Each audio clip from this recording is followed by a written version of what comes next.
Les acropoles occupaient une place significative dans les cités-États grecques de l'Antiquité. Ces citadelles ont été construites par les Grecs au centre de la police, dans un endroit stratégique. En plus de leur fonction défensive, elles étaient également le centre de la vie religieuse. La citadelle de la ville d'Athènes occupe une place prépondérante parmi les acropoles.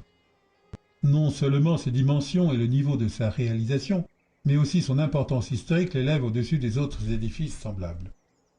L'acropole, qui se trouve sur le rocher calcaire s'élevant du plateau d'Attique, a été construite au 5e siècle avant Jésus-Christ, pendant la période de la paix de Périclès. L'architecte des œuvres de caractère religieux était un sculpteur de grande réputation de l'époque, Phidias. On pouvait entrer dans la section religieuse de la construction par le propylée. L'immense porte en marbre a été construite d'après les plans de Mnésiclès.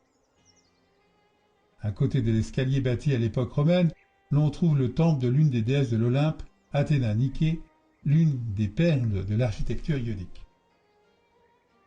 La plupart des bâtiments du rocher ont été édifiés en hommage à la divinité patronne et éponyme de la cité, Pallas Athéna. Dans la partie centrale, ouverte de la citadelle, se trouvait la statue en bronze d'Athéna qui veillait sur sa ville préférée.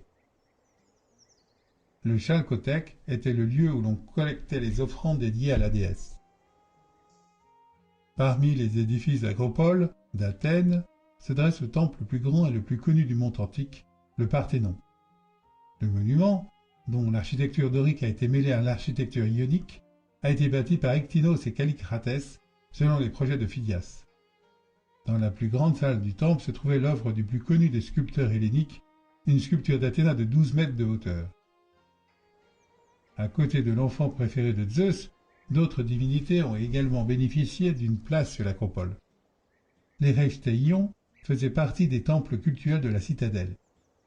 Il est devenu célèbre grâce à ses cariatides, des figures de femmes faisant office de colonnes. Malheureusement, de nos jours, il ne reste plus que les ruines du sanctuaire d'Artémis, Braroneion à visiter.